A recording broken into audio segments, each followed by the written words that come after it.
네, 오늘 우리에게 주신 하나님 말씀은 이사야 9장 1절에서 7절까지의 말씀입니다. 제가 가진 성경으로 구약 977쪽에 있습니다. 이사야 9장 1절에서 7절까지의 말씀입니다. 이제 하나님의 말씀을 봉독하겠습니다. 이 말씀을 봉독할 때에 살아계신 하나님의 음성을 다 함께 들으실 수 있기를 바랍니다. 전에 고통받던 자들에게는 흑암이 없으리로다. 옛적에는 여호와께서 스불론 땅과 납달리 땅이 멸시를 당하게 하셨더니 후에는 해변길과 요단 저쪽 이방에 갈릴 일을 영화롭게 하셨느니라. 흑암에 행하던 백성이 큰 빛을 보고 사망의 그늘진 땅에 거주하던 자에게 빛이 비치도다. 주께서 이 나라를 창성하게 하시며 그 즐거움을 더하게 하셨으므로 추수하는 즐거움과 탈취물을 나눌 때의 즐거움 같이 그들이 주 앞에서 즐거워하오니 이는 그들이 무겁게 맨 멍에와 그들의 어깨의 채찍과 그 압제자의 막대기를 주께서 꺾으시되 미디안의 날과 같이 하셨음이니이다. 어지러이 싸우는 군인들의 신과 피 묻은 겉옷이 불에 섭같이 살라지리니 이는 한 아기가 우리에게 낳고 한 아들을 우리에게 주신 바 되었는데 그의 어깨는 정사를 메웠고 그의 이름은 기묘자라 모사라 전능하신 하나님이라 영존하시는 아버지라 평강의 왕이라 할 것임이라. 그 정사와 평강의 무궁함이 더함이 무궁하며 또 다윗의 왕좌와 그의 나라에 군림하여 그 나라를 굳게 세우고 지금 이후로 영원히 정의와 공의로 그것을 보존하실 것이라. 만군의 여호와의 열심히 이를 이루시리라. 아멘. 이제 예수님의 이 땅에 오신 성탄절이 가까워오고 있습니다. 누가복음 2장을 보면 예수님이 태어나시는 장면이 나오는데요. 예수님이 이 땅에 태어나시면 어디에 누워 계실까요? 어디에 누워 계셔야 할까요? 예수님이 이 땅에 태어나셔서 말구유라고 이제 우리는 생각합니다. 그게 우리가 계속해서 들어왔던 것이고 그게 이제 익숙한 거니까 예수님은 당연히 말구유에 누우시겠지라고 이제 생각을 합니다. 여러분, 그런데 정말로 예수님이 이 땅에 오셔서 말구유에 누우셔야 합니까? 어떻게 생각하세요? 따뜻한 방에 구들목에 계셔야 되는 거 아니에요? 산모도 그렇고 아이도 그렇고 어떻게 말구유에 그 추운데 거기에 누워 계십니까? 우리가 생각할 때에는 마리아도 그렇고 예수님도 그렇고 이 땅에 처음 태어났으니까 몸조리 잘해야 되니까 따뜻한 방에 그렇게 계셔야 될 것 같아요. 이스라엘 백성들도 그렇게 생각하지 않았을까요? 왕이거든요. 그토록 기다리던 메시아거든요. 그러니까 메시아가 왕이 이 땅에 오시면 당연히 왕궁에서 태어날 것으로 생각할 겁니다. 적어도 그래도 하나님이라면 성전에서 태어나셔야 되는 거 아닌가. 그리고 혹시라도 아기로 오시더라도 그래도 그 성전 안에 왕궁 안에 어딘가에서 좋은 그 아기 침대 위에 누워 계셔야 하는 거 아닌가, 이런 생각이 들 수 있거든요. 그런데 예수님은 사람들의 생각과는 달리 한 아기로 오셨고 왕궁이나 성전이 아니라 구유에 누워 계셨습니다. 우리는 그냥 당연하다고 생각해요. 왜냐하면 성경을 우리가 이미 봐서 알고 있으니까. 그런데 이 당시에 살았던 사람들도 여러분 그렇게 생각했을까요? 메시아가 오시는데, 왕이 이 땅에 오시는데 그 왕이 어떻게 구유에서 태어날 수 있을까? 아마 이런 생각이었을 겁니다. 그들의 생각과 기대와는 달리 예수님이 이 땅에 아기로 오셔서 구유에 누우셨어요. 여러분, 굉장히 마음이 불편한 일입니다. 사람들의 생각과 기대와는 다른 일들이 지금 벌어지고 있기 때문에 굉장히 마음 불편한 거죠. 여러분, 그런데 우리 주변에는, 우리가 살아가는 삶에는, 그리고 성경 안에도 마찬가지인데 우리의 생각과 기대와는 다른 일들이 일어나서 우리의 마음이 불편하게 되는 그런 일들이 참 많이 기록되어 있습니다. 오늘 우리가 읽었던 이 말씀도 마찬가지인데요. 예수님의 탄생에 대한 그런 예언을 이야기하고 있지만 이 안에도 뭔가 사람들이 기대하는 것과 다른 말씀을 하시는 우리 하나님의 마음을 우리가 이 안에서도 찾아볼 수 있습니다. 우리가 9장 말씀 보았지만 앞선 7장과 8장 말씀을 보면 북이스라엘과 아람 군대가 쳐들어오는 그 사건 때문에 남유다가 얼마나 힘들고 어려운 상황을 지금 만났는지를 이야기하고 있습니다. 8장 말미를 보면 그 상황을 한마디로 이렇게 표현하고 있는데 흑암뿐이다라고 이야기합니다. 한 줄기의 빛도 보이지 않고 소망도 보이지 않고 지금 남유다 앞에 보이는 상황은 흑암과 같은 거예요. 깜깜한 거예요. 앞이 보이지 않아요. 앞으로 어떻게 걸어가야 할까? 우리나라의 존폐는 어떻게 될까? 앞으로 우리나라가 계속 살아는 있을까? 이런 생각이 드는 그런 상황에 놓여져 있습니다. 계속해서 이사야 선지자를 통해서 이렇게 어려운 상황이지만 하나님을 의지해야 한다, 하나님을 붙잡아야 한다라고 말씀하지만 그러나 이스라엘 백성들은 남유다 백성들은 그 하나님의 말씀에 그다지 귀를 기울이지 않았습니다. 하나님을 의지해야 했지만 아수르를 의지하고 그 힘을 붙잡으려고 했기 때문에 우리 하나님이 이제 심판이 있을 텐데 그 심판이 있으면 흑암밖에 없겠구나라고 말씀하셨습니다. 여러분, 그 흑암 가운데 있는 땅 가운데 오늘 9장에 네 가지 지명이 나오죠. 스불론과 납달리와 그리고 해변길과 이방의 갈릴리라는 곳이 나옵니다. 사실 이사야 선지자는 남유다 백성들에게 지금 예언을 하고 있거든요. 근데 이 네 가지 지명은 남쪽이 아니라 북쪽에 있는 곳들입니다. 특별히 이스라엘 가장 북쪽에 있는 스불론, 납달리 이쪽 지역을 이야기하는데 가장 북쪽에 있지만 요단강 근처에 있었기 때문에 굉장히 농경지에서 풍부한 소출을 거둘 수 있는 그런 곳이었습니다. 그런데 또 반면에 많은 소출이 있었고 또 가장 북쪽에 있다 보니까 늘 북방 민족들로부터 침공을 당하는 곳이 바로 스불론과 납달리 땅이었습니다. 그래서 이 침공 때문에 늘 이 풍성한 수확을 거두어도 그것을 빼앗겨 버리는 이런 일들이 굉장히 비일비재했던 곳이 바로 스불론과 납달리 지역입니다.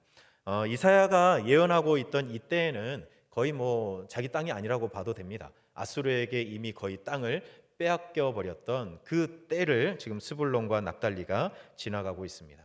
이방의 갈릴리라고 오늘 나오는 이 지역도 갈릴리 약간 남쪽에 있는 곳인데 이곳도 자꾸 이제 동쪽이라든지 또 북쪽에서 이렇게 쳐들어오는 사람들이 많았습니다. 그래서 이방인들이 자주 왔다 갔다 하는 그런 곳이었기 때문에 그 사람들과 많이 섞여 있었습니다. 여러분, 그래서 이방의 갈릴리라고 이야기를 해요. 그냥 갈릴리라고 하지 않고 이방의 갈릴리, 이방 사람들과 다 섞여서 이제는 진짜 순수 유대인일까라고 생각될 정도였기 때문에 이방의 갈릴리. 그래서 사마리아 사람들이 혼혈족이잖아요. 그래서 유대인들이 굉장히 싫어했는데 그것처럼 이방의 갈릴리라고 불린 이 사람들도 유대 사람들로부터 멸시와 홀대를 받았던 그런 땅이었습니다. 여러분, 진짜로 그래서 이 땅은 흑암의 땅이었어요. 흑암의 땅. 한 치 앞도 볼 수 없고 그래서 이곳에 살고 있는 사람들이 몸은 살아있으나 그러나 전혀 생명을 누리지 못하고 살아가는 사람들, 소망이 없이 살아가는 사람들, 그런 사람들이 허다한 이 흑암의 땅, 그 땅을 향해서 오늘 우리 하나님께서 이사야를 통해서 예언하고 계십니다. 감사한 것은 이 흑암의 땅에 오늘 1절 말씀을 보니까 빛이 비추인다라고 그렇게 예언하고 있습니다. 흑암의 땅에 빛이 비추면서 상황이 역전될 것이다라고 말씀하세요. 그런데 이 말씀, 빛이 비춘다는 이 말씀 안에도 왠지 좀 사람들의 마음이 불편해지는 말씀이 있어요. 빛이 비추면 좋잖아요. 흑암의 땅에 빛이 비추어서 뭔가 소망이 생기고 뭔가 살아갈 그 기대를 가지게 되면 얼마나 좋은 거 아닙니까? 그런데 이 이야기를 듣고 있는 사람들, 남유다 백성들의 마음이 조금 불편했을 거예요. 왜냐하면 스불론, 납달리, 해변길, 또 이방의 갈릴리 이 네 지역을 이야기하고 있지만 사실 자기들이 살아가는 땅도 아니에요. 북이스라엘에 속한 땅이고 그곳이 흑암의 땅이라고 하지만 지금 남유다도 별반 다를 게 없습니다. 굉장히 힘들고 어려운 때를 살아가고 있어요. 아주 깜깜하지는 않지만 그래도 굉장히 어두운 때를 살아가고 있어요. 더군다나 예루살렘, 굉장히 그들의 삶의 중심 아닙니까? 종교적으로도 정치적으로도 딱 생각하면 예루살렘을 가장 먼저 떠오르고 뭔가 회복을 이야기하면 예루살렘부터 회복되어야 할 거라고 생각해요. 그러면 빛이 비춰도 어디로 비춰야 할까요? 예루살렘부터 비춰야죠. 사람들의 기대는 그겁니다. 하나님이 우리를 회복시키시려나 보다. 그러면 예루살렘이지. 종교와 정치의 중심지, 하나님께서 임재하시는 성전이 있는 예루살렘에 우리 하나님께서 빛을 비추어야지 이렇게 기대할 텐데 오늘 말씀에서 우리 하나님은 예루살렘 이야기는 하나도 하지 않고 스불론과 납달리와 해변길과 이방의 갈릴리에 빛이 비추어 그곳이 영화롭게 될 것이다 라고 말씀합니다. 여러분, 그래서 사람들의 마음이 조금 불편할 수 있어요. 기대와 달랐거든요. 여러분, 어쨌든 이 흑암의 땅에 빛이 비춥니다. 그러면 어떤 일이 일어나냐? 오늘 3절 이하에서 그때 일어날 일을 이야기하는데, 여러분 3절 말씀을 보면 사람들이 즐거워한다라고 이야기하는데 3절 한 절만 딱 보시면 즐겁다라는 말이 몇 번 나옵니까? 4번 나오죠? 네, 4번 나옵니다. 즐거워한다는 말이 4번이나 나와요. 여러분 성경 보시다 보면 한 절에 같은 말을 4번 한다는 것은 굉장히 많이 나온 겁니다. 2번만 나와도 이거는 굉장히 자주 나오는 말이어서 중요한 말이다 이렇게 우리가 생각할 수 있는데 4번 나왔다는 것은 진짜 많이 나온 거거든요. 그러니까 즐겁다라는 말을 4번 했다는 것은 어떻다는 거예요? 진짜 즐겁다는 거예요. 그냥 즐겁다 이게 아니라 정말로 즐겁다. 하나님께서 빛을 비추어 주셔서 그 땅에 흑암의 땅에 살고 있는 그 수많은 사람들이 정말로 즐거워하게 될 것이다. 그거를 예언하고 있는 겁니다. 어떤 즐거움이냐? 추수할 때 누리는 그 즐거움, 또 탈취물을 나누는 그 즐거움을 이야기합니다. 여러분 1년 동안 열심히 땀 흘리고 애를 써서 이제 추수할 때가 되면 얼마나 기쁩니까? 추수할 수 없는 조건들도 얼마나 많아요. 추수하기 전에 갑자기 막 태풍이 불어버려서 그러면 추수 못 하거든요.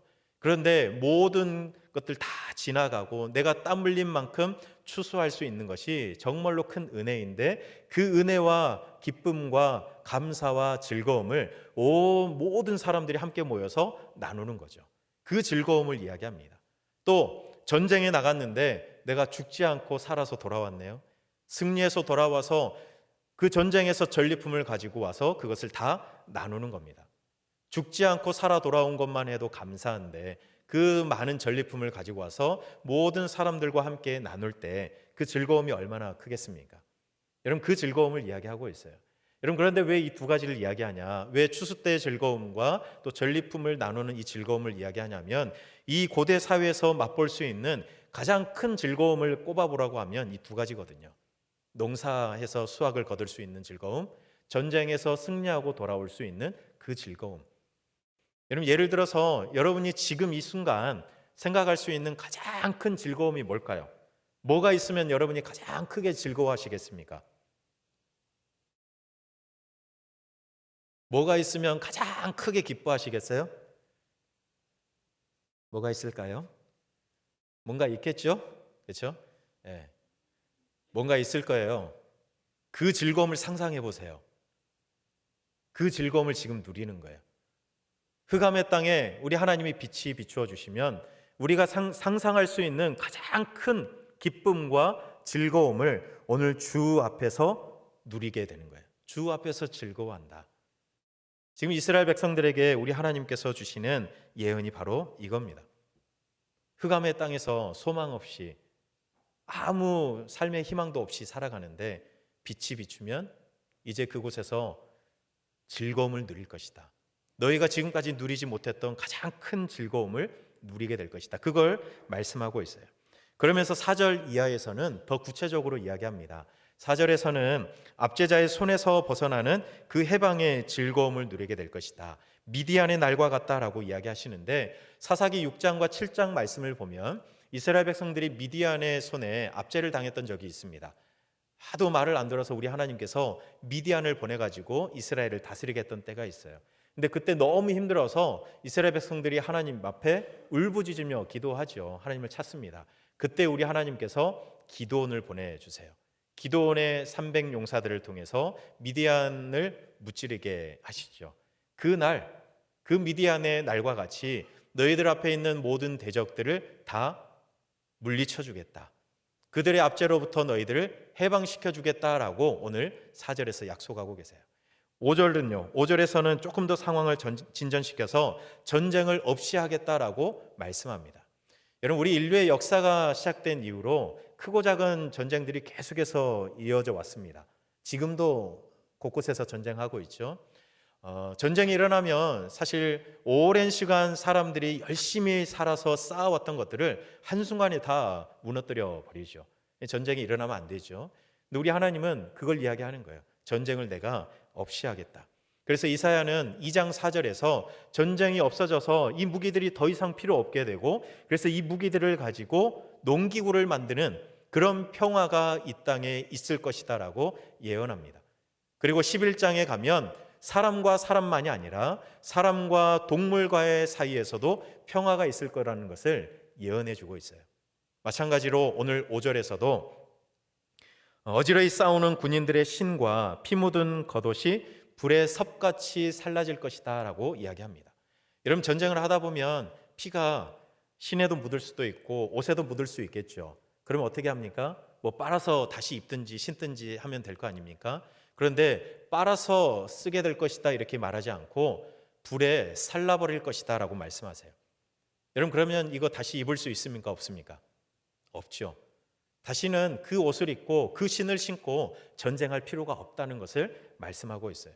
이 땅에 전쟁을 없이 하겠다.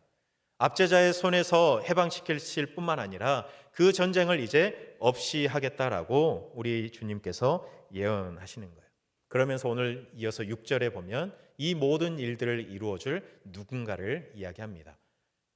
빛을 비추어 주시고 또 이방인들의 그 압제에서 해방시켜 주시고 전쟁을 종식시켜 줄 그 누군가를 이야기하는데, 여러분, 사람들은 누구를 기대했을까요?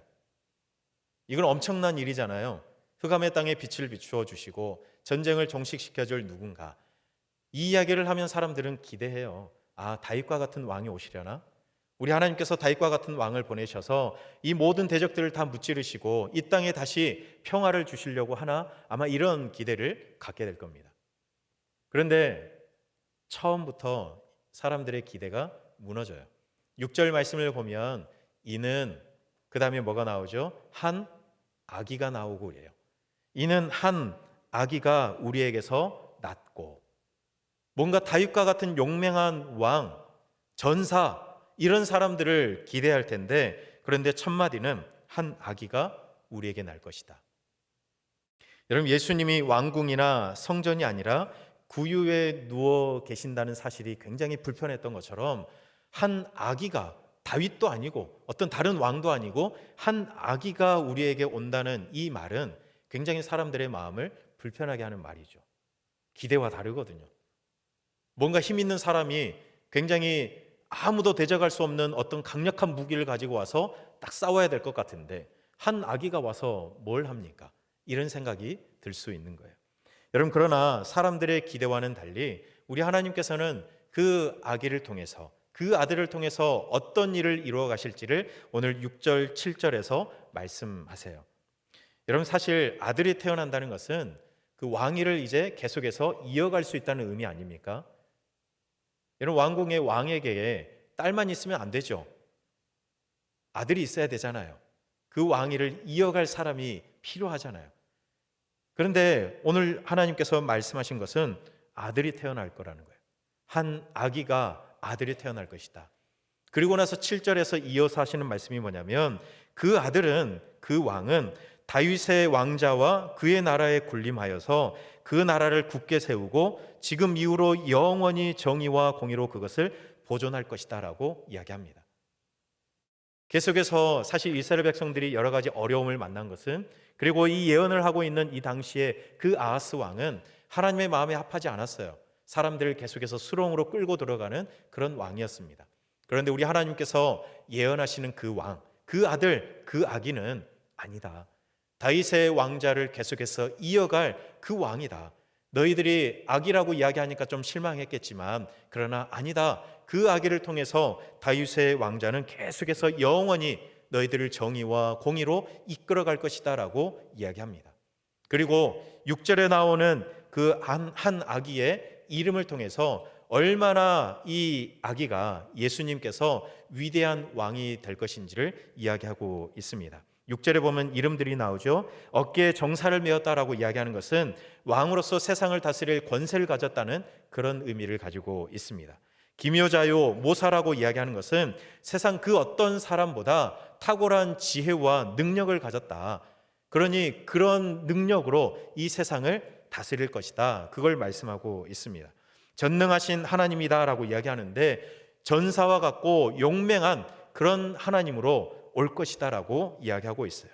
영존하시는 아버지다라고 이야기하는 것은, 여러분 대개 왕은 백성들의 아버지라고 이야기하잖아요. 바로 그것을 이야기합니다. 백성들의 아버지 되시는 그 영존하시는 아버지가 백성들을 영원히 보존할 것이다. 그리고 평강의 왕으로 이 땅에 오셔서 이 땅에 평강을 주실 것이다 라고 이야기하고 있습니다. 한 악이라고 이야기했기 때문에 좀 실망할 수 있었겠지만 그러나 아니라는 거예요. 하나님의 뜻과 생각은 전혀 다르다는 것을 이야기합니다. 이 땅을 다스리기에 충분하고도 넘칠 만한 그런 자질을 한 아기가 가지고 이 땅에 태어나신다는 거예요.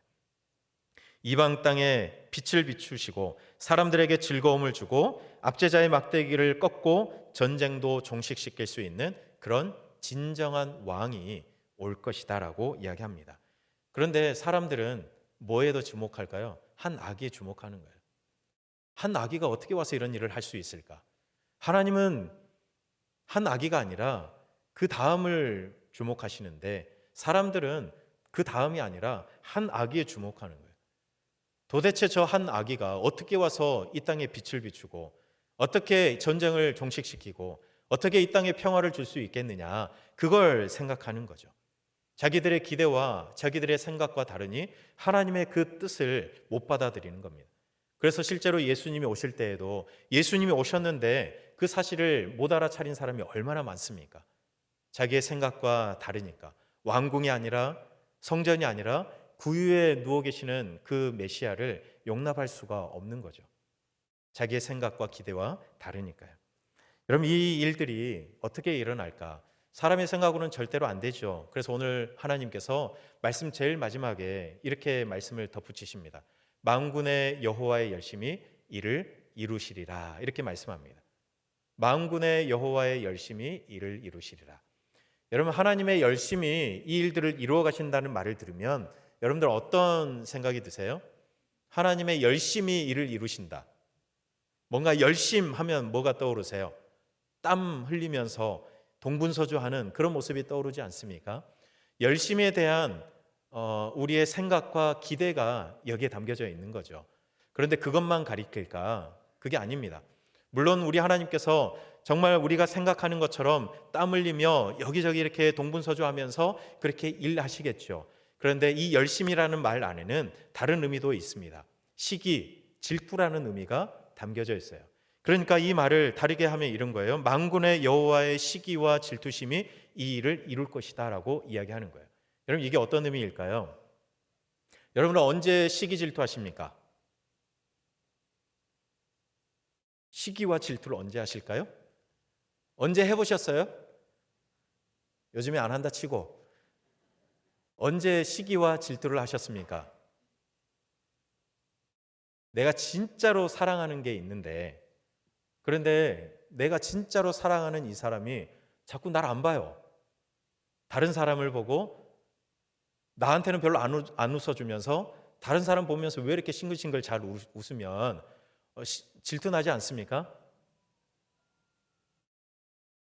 재난인가요? 네.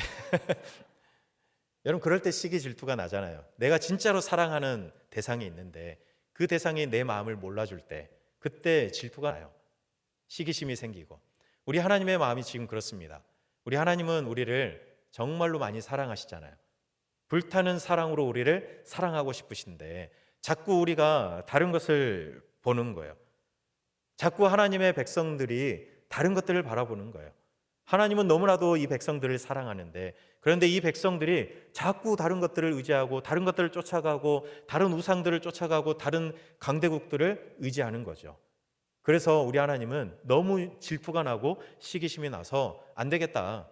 내가 저들을 이만큼 사랑하는데 가서 내 백성, 내 사랑하는 내 자녀들을 데리고 와야 되겠다. 이런 마음으로 일하시는 거죠. 그러니 얼마나 열심히 일하시겠어요. 내 사랑하는 사람의 마음을 다시 나에게로 돌이켜야 되는데. 여러분, 그래서 우리 하나님께서 이런 사랑이 너무나도 크시기 때문에 임마누엘 하신 거 아닙니까? 이 사랑의 마음이 너무 크시기 때문에 내 자녀들, 내 백성들 그냥 죄악 가운데 살아가도록 두지 않기 위해서 아들을 인간의 몸을 입고 이 땅에 보내신 거 아닙니까? 임마누엘 하기 위해서. 여러분, 우리 주님의 사랑이 너무나도 크기 때문에 절대로 빼앗기지 않으려는 그 마음, 그 사랑으로 오늘 이 일들을 이루어 가신대요. 사람들의 기대와는 다르지만 그러나 우리를 너무나도 사랑하시기 때문에 그 시기와 질투 어린 마음으로, 그 사랑의 마음으로 이 일들을 내가 이루어 가겠다라고 이야기합니다. 여러분, 그런데 하나님의 이 사랑의 표현이 사람들의 기대와 너무 다른 거예요. 우리 하나님은 너무나도 우리를 사랑하신데 그 표현 방법이 사람들의 기대와 달라요. 아무도 거들떠보지 않는 그 흑암의 땅, 이방의 갈릴리 지역에 빛을 비추어 주시고 뭔가 건장한 용사와 같은 모습을 기대하지만 우리 하나님은 한 아기로 예수님을 이 땅에 보내주시고 왕궁도 아니고 성전도 아니고 구유에 누이신 예수님을 우리에게 말씀하시니 여러분, 사람들이 우리 하나님의 그 사랑의 표현을 이해를 못하는 거죠. 내 생각과 너무 다르거든요. 여러분, 오늘 우리 교회가 세워진 지 79년 되는 날입니다. 하루 앞당겨서, 내일인데 하루 앞당겨서 우리가 79주년 예배를 함께 드립니다. 여러분, 우리 교회가 79년 동안 올 수 있었던 것은 먼저는 우리 하나님 앞에 늘 기도하며 또 믿음으로 헌신하며 우리 교회를 지켜온 믿음의 우리 선배들이 있었기 때문에 우리 교회가 79년 동안 올 수 있었습니다. 그리고 더불어서 오늘 하나님의 이 열심, 우리 교회를 향한 우리 하나님의 그 불타는 사랑이 우리 교회를 지금까지 이끌어 오셨습니다. 그래서 우리는 감사할 수밖에 없죠. 여러분, 물론 오늘 말씀에서 계속해서 보았던 것처럼 불편했던 적도 있을 거예요. 하나님께서 우리 교회를 바라보시는 그 사랑과 그 열심과 또 우리가 우리 교회를 생각하면서 여러분이 우리 교회를 생각하고 또 사랑하는 그 마음이 달라서 힘들었던 적도 어쩌면 있을지도 모르겠습니다. 여러분의 생각과 하나님의 생각이, 교회를 바라보는 생각이 달라서 어쩌면 힘들었던 적도 있었을지도 모르지만 여러분, 그런 불편함은 아마 앞으로도 계속 있을 겁니다. 제가 장담합니다. 평안만 없을 거예요. 앞으로도 계속해서 이런 불편함은 있을 거예요. 왜냐하면 우리는 하나님의 그 사랑의 표현을 다 이해 못하거든요. 우리는 하나님의 이 계획과 뜻을 다 이해 못합니다. 그래서 우리는 앞으로 더 애써야 합니다.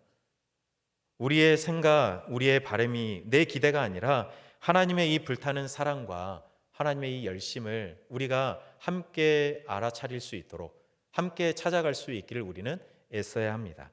여러분, 우리의 기대를 자꾸 하나님께 들이대는 것이 아니라 하나님의 기대를 우리가 관심 갖고 들어야 합니다. 여러분, 이스라엘 백성들처럼 하나님 예루살렘이어야죠. 하나님 왕궁이어야죠. 성전에서 예수님이 태어나셔야죠. 이렇게 이야기하는 것이 아니라 이방의 갈릴리여야 한다고, 아기여야 한다고 말씀하시는 이 하나님의 말씀을 우리가 관심 깊게 듣고 거기에 우리의 마음을 두어야 하는 것이죠. 여러분, 교회는 우리가 세워가는 것이 아니라 하나님의 열심, 하나님의 이 사랑, 하나님의 불타는 그 사랑으로 우리 교회는 앞으로도 계속해서 세워져 갈 것이기 때문입니다. 여러분, 그렇게 우리 교회는 80년을 넘어서 주님 오시는 날까지 이 땅에 든든하게 세워져 있기를 간절히 소망합니다. 그러기 위해서는 우리가 더욱더 우리 교회를 사랑하시는 우리 하나님의 그 불타는 사랑, 때로는 내 생각과 다르더라도 우리 하나님의 그 사랑과 열심을 우리가 계속해서 찾고 구하면서 우리 교회를 함께 세워갈 수 있었으면 좋겠습니다. 여러분, 한 가지 더 기억할 거 이거 말씀드릴게요. 우리 처음에 우리 누가복음 2장 봤잖아요. 처음에 누가복음 2장 하면서 구유에 누이신 우리 예수님 이야기했지만 그때 천사들이 목자들에게 나타나서 이야기했던 게 있습니다. 이 소식을 전하라고 이야기하면서 온 백성에게 미칠 큰 기쁨의 좋은 소식을 가서 전하라 이렇게 이야기합니다. 온 백성에게 미칠 큰 기쁨의 좋은 소식. 여러분, 이 소식은 목자들만 알라고 주신 소식이 아니었습니다. 온 백성에게 미칠 소식이었어요. 온 백성에게. 여러분, 하나님께서는 우리 교회를 사랑하세요. 그런데 한번 둘러보십시오. 우리 교회 안에도 그렇고 우리 교회 바깥에 여러분 살아가는 삶의 자리에는 여전히 흑암 가운데 살아가는 사람들이 많이 있습니다. 여전히 그늘진 땅에서 살아가는 소외된 사람들이 참 많이 있습니다. 외로워하는 사람들, 아파하는 사람들이 우리 주변에 여전히 많이 있습니다. 이스라엘 백성들이 그 민족적인 아픔이 있어서 굉장히 흑암의 땅에서 지내는 이런 현실을 살아가고 있었지만 우리의 현실도 다르지 않습니다. 우리 개개인의 삶에 흑암과 같이 어두움이 찾아오기도 하고 우리의 삶에 굉장히 누구에게도 말할 수 없는 굉장히 외로운 시간들을 지나가는 분들도 있습니다. 안타깝게도 교회 안에도 그래요. 교회 안에도 이런 분들이 있어요. 외로워하시는 분들이 있어요. 여러분 혼자 식사하시는 게 좋으세요? 나는 혼밥이 좋다. 손들어. 네. 그래도 우리 같이 밥 먹어야 되잖아요, 그죠?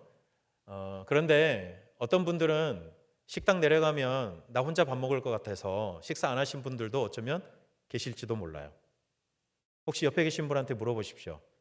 오늘 저랑 같이 식사하실래요? 한번 이야기해 주세요. 아무것도 아닌 것 같잖아요. 우리는 당연히 누군가와 같이 가서 밥을 먹잖아요. 그런데 어떤 분들은 그것조차도 못하시는 분이 교회 안에 있을 수 있습니다. 외로워하시는 분이 있어요. 밖으로 티는 내지 않아도 마음에 외로움과 아픔이 계신 분이 있어요. 그늘 아래에 살아가는 사람들이 교회 안에도 있다는 거죠. 여러분, 우리가 정말로 하나님이 기뻐하시는 교회, 80년을 넘어 영원히 주님 오시는 날까지 건강한 교회, 든든한 교회로 세워져 가기 위해서 오늘 이 하나님의 마음을 우리가 기억했으면 좋겠습니다. 그늘진 곳에 있는 사람, 흑암의 땅에서 살아가는 사람, 소외된 사람들에게도 빛을 비추시고 또 그들에게도 기쁨을 주시고 또 즐거움을 주길 원하시는 우리 하나님 아버지의 마음을 우리가 함께 닮아가기를 간절히 소망합니다.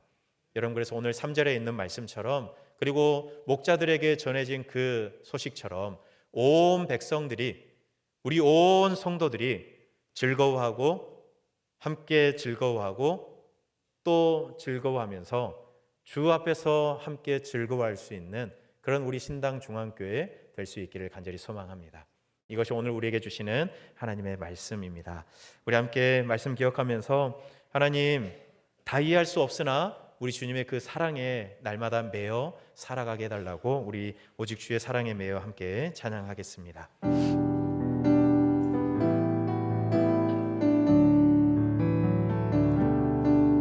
오직 주의 사랑에 매여 내 영 기뻐 노래합니다. 이 소망의 언덕 기쁨의 땅에서 주께 사랑 드립니다. 오직 주의 임재 안에, 오직 주의 임재 안에 갇혀 내 영 기뻐 찬양합니다. 이 소명의 언덕 거룩한 땅에서 주께 경배드립니다. 주께서 주신 모든 은혜 나는 말할 수 없네. 내 영혼 즐거이 주 따르렵니다. 주께 내 삶들이 주께서 주신 모든 은혜, 주께서 주신 모든 은혜 나는 말할 수 없네. 내 영혼 즐거이 주 따르렵니다. 주께 내 삶 드립니다. 우리 시간 함께 기도하겠습니다. 먼저는 79년 동안 우리 교회를 붙잡아 주신, 불타는 사랑으로 붙들어 주신 우리 하나님의 은혜에 감사했으면 좋겠습니다. 그리고 우리 앞으로도 우리 교회가 건강한 교회로 세워져 가기 위해 내 기대가 아니라 하나님의 사랑과 열심이 담긴 그 하나님의 마음과 기대에 우리의 관심을 두고 닮아가게 해달라고, 그래서 우리 모두가, 우리 교회 안에 있는 우리 모든 권속들이 함께 주 앞에서 즐거워할 수 있는 그런 교회 되게 해달라고 우리 함께 마음 모아 기도하겠습니다. 사랑의 하나님, 감사합니다. 79년 동안 우리 교회를 붙잡아 주시고 주님의 그 불타는 사랑, 그 뜨거운 사랑으로 우리 교회를 붙드시고 지금까지 인도해 주신 그 은혜 너무나도 감사합니다. 하나님의 은혜입니다. 하나님의 그 섭리입니다. 하나님, 우리가 그 은혜를 기억하면서 앞으로도 우리가 달려가길 원합니다. 하나님의 마음을 품고 하나님의 그 뜨거운 사랑을 품고 달려가기를 원합니다. 때로는 내 생각과 달라서, 내 기대와 달라서 실망할 때도 있지만, 그래서 하나님의 뜻에 관심을 두지 않았던 적도 있지만, 그런데 하나님, 우리 온 성도들 같은 마음으로 하나님의 뜻에 우리의 마음을 맞추고 하나님의 그 뜨거운 사랑의 계획에 담긴 그 하나님의 바람에 우리의 바람도 맞추고 하나님, 우리가 달려갈 수 있기를 간절히 기도합니다. 하나님, 그래서 우리 교회 안에 또 우리가 가는 곳마다 소외된 사람 없이, 하나님 아파하는 사람 없이, 하나님 온 성도들이 함께 주 앞에서 즐거워할 수 있는 그런 교회로 세워져 갈 수 있도록 하나님 역사하시고 함께하여 주시옵소서. 하나님, 79년의 그 귀한 시간에 감사드립니다. 우리 신당 중앙교회를 이곳에 세우셔서 이 긴 시간 동안 함께 우리가 예배하게 하시고 함께 복음 전하는 사명 감당해 오게 하신 것은 하나님의 전적인 은혜입니다. 그리고 우리 교회를 기도로 또 수고와 헌신으로 세워오신 믿음의 선배들을 우리에게 보내어 주셔서 또한 감사드립니다. 하나님, 우리가 계속해서 함께 소망하길 원합니다. 우리 교회가 주님 오시는 날까지 든든히 서가고 건강한 교회의 사명을 감당하길 원합니다. 그러기 위해 우리 각자의 생각이나 기대가 아니라 우리를 향한 하나님의 그 불타는 사랑에 열심히 담긴 우리 주님의 생각과 기대에 우리가 더 관심을 기울이게 해 주시옵소서. 그래서 우리 교회 안에 그늘이 없어지게 하시고 우리 성도들이 가는 곳마다 소외되는 사람들이 없게 하시고 우리 교회가 걸어가는 곳이 흑암이 아니라 주의 빛이 비추이는 땅 되게 해 주시옵소서. 그래서 우리 모두가 주 앞에서 함께 즐거워하는 우리 신당중앙교회 되게 해 주시옵소서. 예수님 이름으로 기도드립니다. 아멘.